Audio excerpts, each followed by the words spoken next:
John Cena fights valiantly, but ultimately succumbs to the powers that exist inside the Firefly Funhouse. And the Fiend, Bray Wyatt, finally avenges a loss that had eaten at him for 6 long years. A total nightmare for John Cena. Many of the matches in the 2K24 showcase are easy dream matches.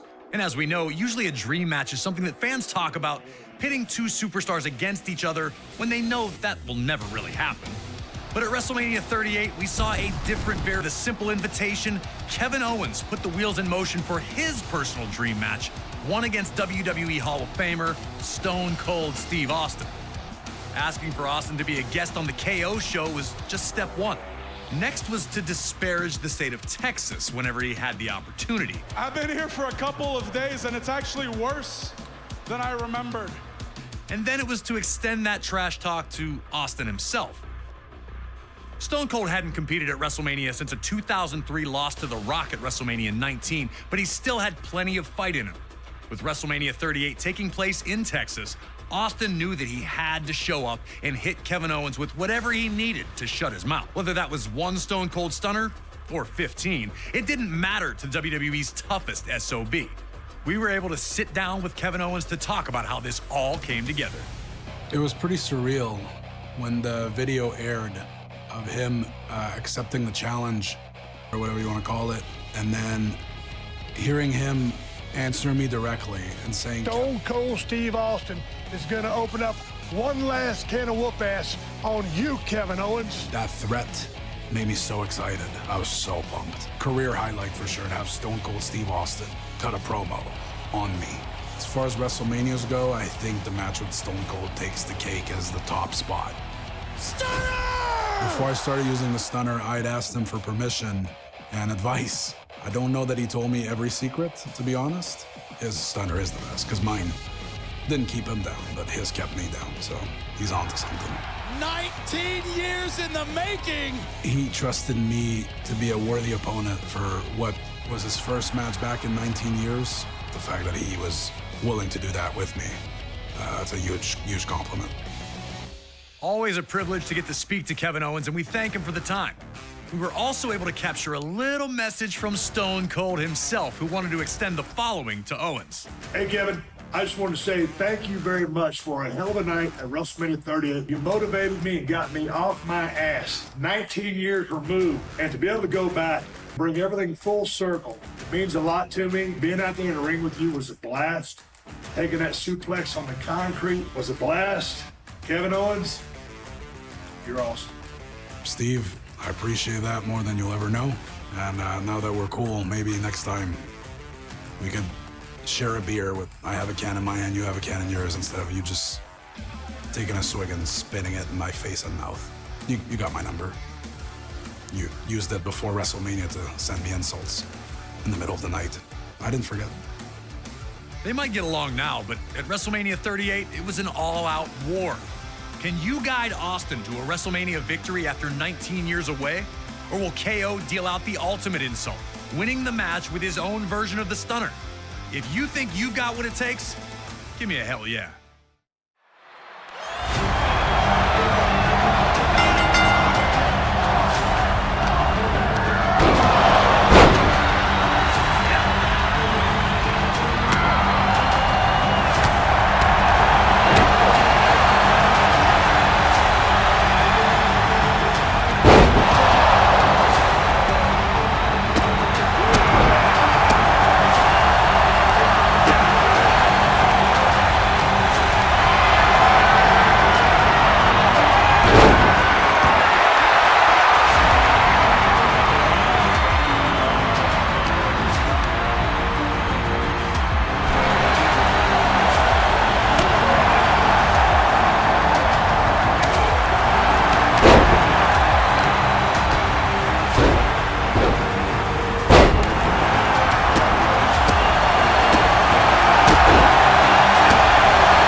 Stone Cold said he was coming to open one last can of whoop, giving Austin a chance to take a quick beverage break. Instant refreshment. It had been 19 years since Steve Austin competed in a WrestleMania ring, but he looked as good as he ever had once the fight started. If anything, it seemed like KO had really forgotten who he was dealing with.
victory. Austin sets a WrestleMania record with 20 years going between WrestleMania wins, as his previous victory at the event was over Scott Hall at 2002's WrestleMania 18. Cheers to Stone Cold.